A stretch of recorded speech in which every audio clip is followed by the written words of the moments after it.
26 दिसंबर सन 2004 मानवता के लिए एक ऐसी काली सुबह आई जिसकी यादें अभी तक एक खौफनाक साए की तरह लोगों के दिलो दिमाग पर ताज़ा हैं।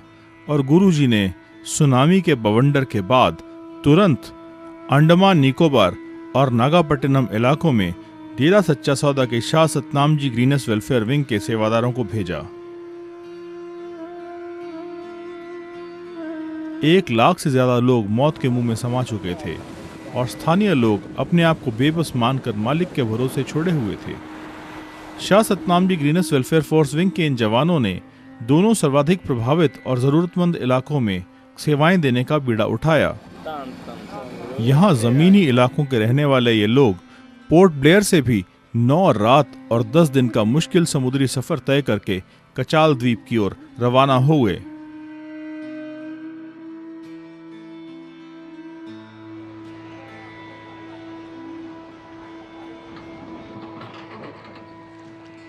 जहां भी जाते उन्हें हृदय विदारक दृश्य दिखाई देते।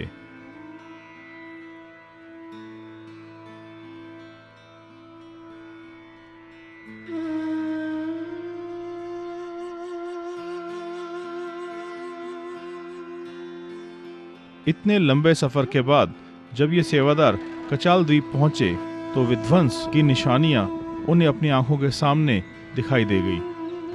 सुनामी की सैकड़ों फुट ऊंची लहरों ने हर एक चीज को तिनके के मानंद पटक दिया था।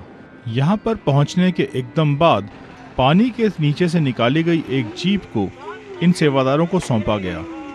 हर चीज में पानी भर चुका था, लेकिन 2 या 3 घंटे की मशक्कत के बाद इन सेवादारों ने सफलतापूर्वक उस जीप को चालू कर दिया।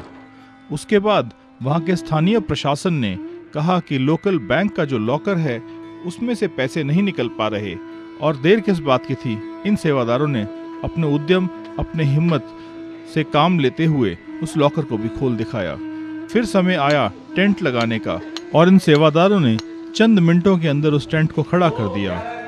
एकदम 29 सेवादारों की ये टीम गुरुजी के आशीर्वाद से स्थानीय लोगों की हर तरह की परेशानी को हल करने में इतनी सफल होती कि वहाँ के लोगों में यह बात फैल गई कि ये लोग जादू जानते हैं, इन लोगों के पास दिव्य शक्तियां हैं और इनके पास हर एक समस्या का इलाज है, चाहे स्कूल के बच्चों को पढ़ाना हो या राशन सामग्री को वितरित करना हो या फिर मेडिकल कैंप लगाना हो। डेरा सच्चा सौदा के ये सेवादार किसी काम में पीछे नहीं रहे।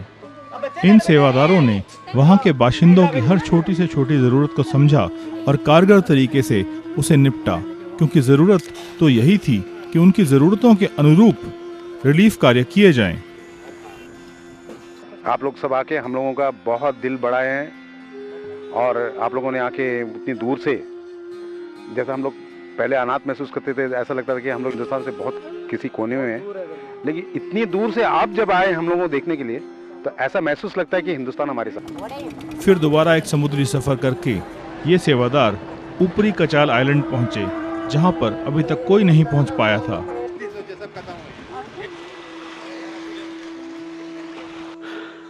इस मुश्किल सफर के बाद इन्होंने जंगल का रास्ता तय किया और वहां जाकर लंगर लगाया।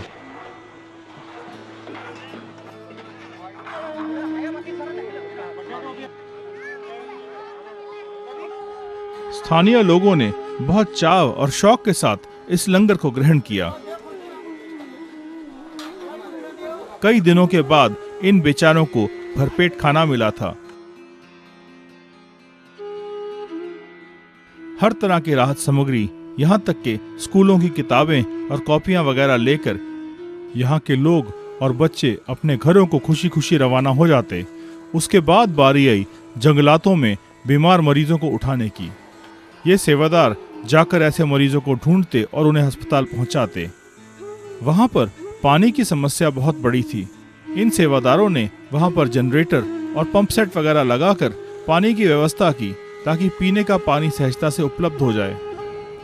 2 महीने स्थानीय लोगों की सेवा करने के बाद अब समय आ चुका था वापस का सफर तय करने का। वही समुद्र का रास्ता, वही मुश्किलें, वही समुद्री जहाज। ये सेवादार 2 महीने के बाद खुशी खुशी ईश्वर और गुरुजी का धन्यवाद करते हुए वापस लौटे। हे ईश्वर, तू धन्य है, तूने हमें इस कुर्बानी और सेवा के काबिल समझा।